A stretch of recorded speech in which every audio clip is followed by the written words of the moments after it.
Apabila malam tiba dan suasana menjadi sunyi, cahaya kecil mula memainkan peranannya.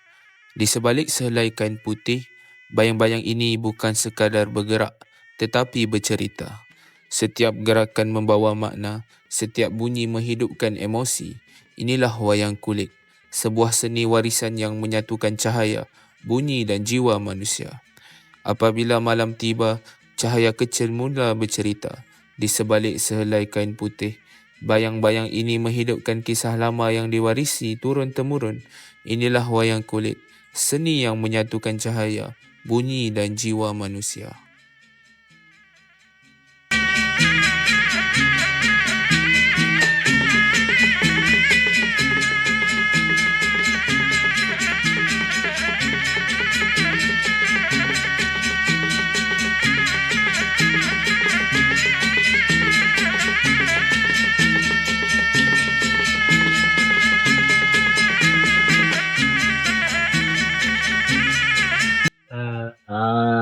Nama saya Muhammad Hafizah bin Syekya. Berumur 55 tahun. Berasal kampung Puban Rawa, Salo, Kota Baru, Kelantan. Atau dikenali dengan nama Pijar Ketitir Emas dalam permainan wayang kulit Kelantan. Pijar. Kalau orang kapur panggil apa? Kalau kapur biasa panggil Pak Cu. Pak Cu kan. Pak Cu. Nah, itu ya.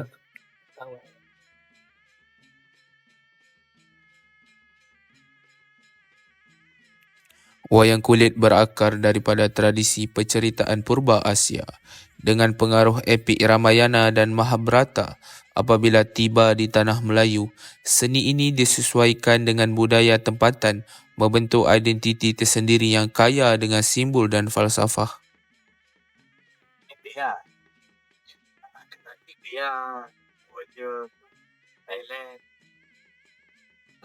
Thailand ni dia ada dua jenis kulit.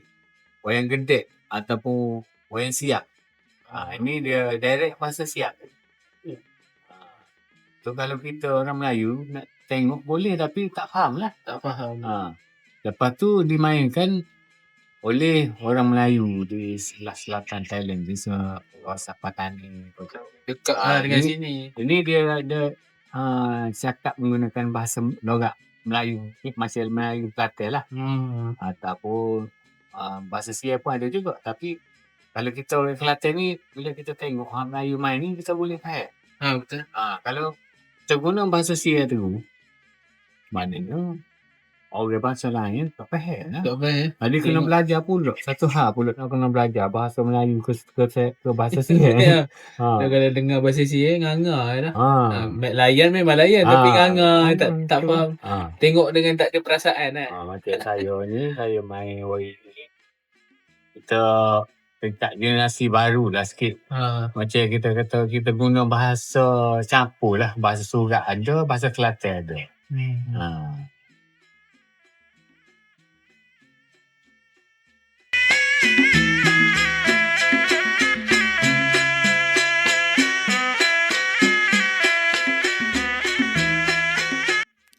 Setiap watak dalam wayang kulit membawa peranan tertentu. Bentuk muka, warna dan ukiran menggambarkan sifat sama ada baik, jahat, angkuh dan bijaksana. Melalui watak-watak inilah cerita tentang kehidupan disampaikan.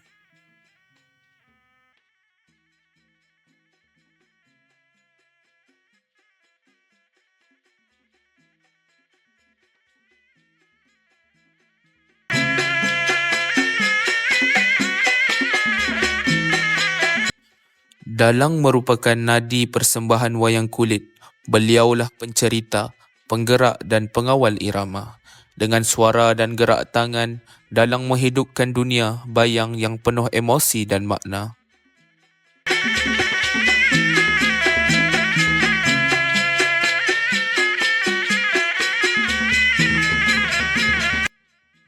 Muzik memainkan peranan penting dalam wayang kulit. Setiap paluan dan tiupan bukan sekadar iringan, tetapi penentu emosi dan tempo cerita.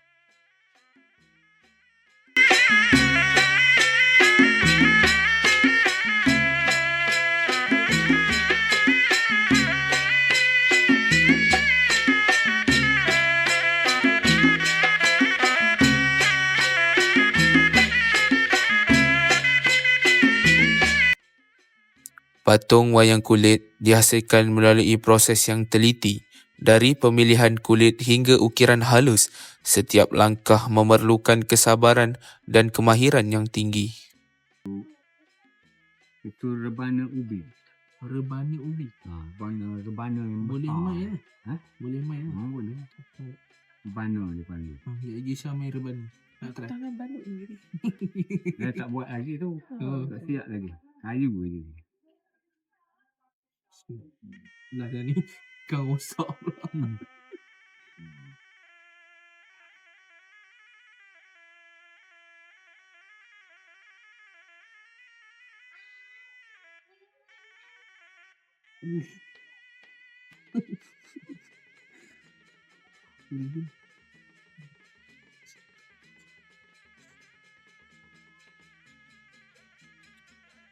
Inilah pemacang dia. Siap. Pasal ni pahat tak ingat bawa. Pahat yang straight ni ada besar. Kita boleh guna lah besar tu kalau tempat garis yang straight. Makcik buat macam panjang. senang. Makcik buat macam senang. Yang baru nak buat ni rasa takut-takut. Alah besar kerana besar. Alah bisa kerana Besar. biasa. Dah kita biasa. Tak Senang apa. lah, senang.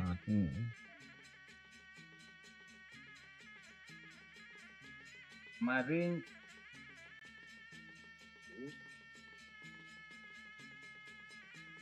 Pak ni buat sendiri ni. Makcik buat sendiri Pak. Ada buat sendiri, ada beli campur-campur. Pakai besi buat ni. Ni Ini punya mata ni. ni lidi motosikal. Uish. Ni paku Betul lah. paku konkrit. Ni paku konkrit. Lidi motosikal pun yang lama dia tajam. Kalau yang baru ni tak tajam.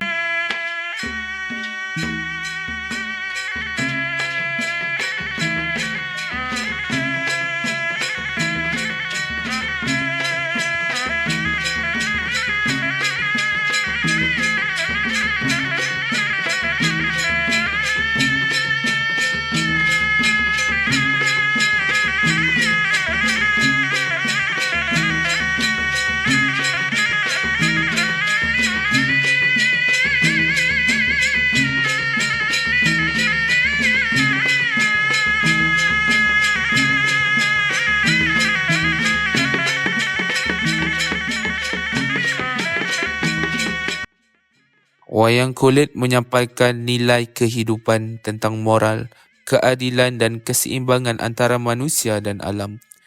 Ia menjadi cermin kepada masyarakat yang melahirkannya.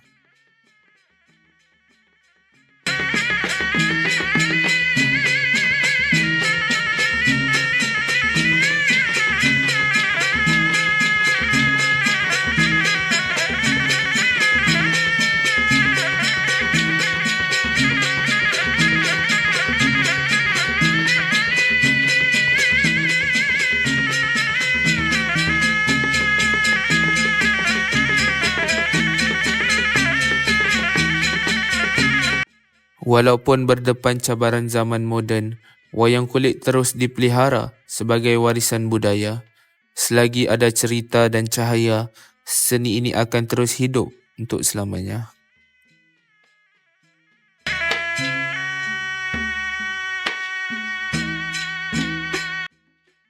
Wayang kulit bukan sekadar bayang di layar, tetapi jiwa sebuah bangsa yang terus bercerita merentas zaman.